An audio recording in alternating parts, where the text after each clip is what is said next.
Hello everybody, and thank you for tuning in to the weekly report.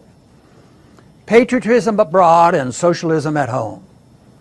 One of the most insidious ways politicians expand government is by creating new programs to solve problems created by politicians.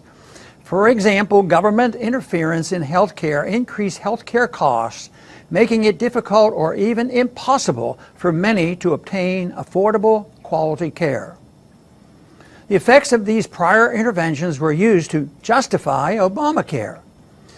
Now, the failures of Obamacare are being used to justify further government intervention in health care. This does not just include the renewed push for socialized medicine, it also includes supporting new laws mandating price transparency. The lack of transparency in health care pricing is a direct result of government policies encouraging over-reliance on third-party payers. This phenomenon is also observed in foreign policy. American military interventions result in blowback that is used to justify more military intervention.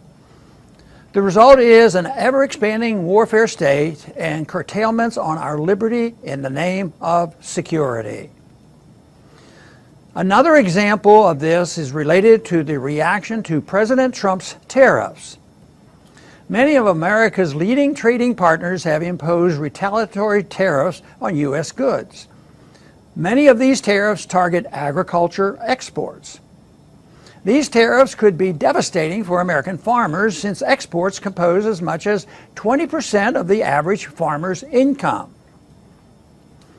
President Trump has responded to the hardships imposed on farmers by these retaliatory tariffs with a $12 billion farm bailout program. The program has three elements: direct payments to farmers, use of federal funds to buy surplus crops and distribute them to food banks and nutrition programs, and a new federal effort to promote American agriculture overseas. This program will not fix the problems caused by Trump's tariffs. For one thing, the payments are unlikely to equal the money farmers will lose from this trade war. Also, government marketing programs benefit large agribusiness but do nothing to help small farmers. In fact, by giving another advantage to large agribusiness, the program may make it more difficult for small farmers to compete in the global marketplace. Distributing surplus food to programs serving the needy may seem like a worthwhile use of government funds. However, the federal government has neither constitutional nor moral authority to use money taken by force from taxpayers for charitable purposes. Government-funded welfare programs also crowd out much more effective and compassionate private efforts.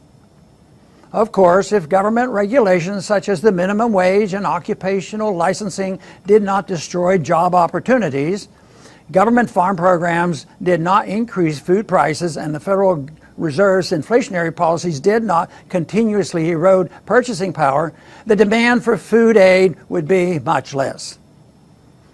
By increasing spending and debt, the agriculture bailout will do much more to create poverty than to help the needy.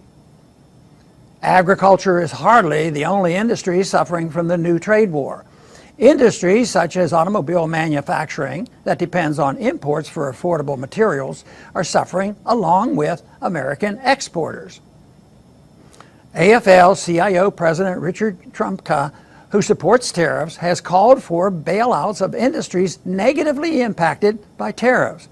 He is likely to be joined in his advocacy by crony capitalists seeking another government handout. More bailouts will only add to the trade war's economic damage by increasing government spending and hastening the welfare warfare state's collapse and the rejection of the dollar's world reserve currency status. Instead of trying to fix tariffs caused damage through more corporate welfare, President Trump and Congress should pursue a policy of free markets and free trade for all and bailouts for none. Thanks for listening.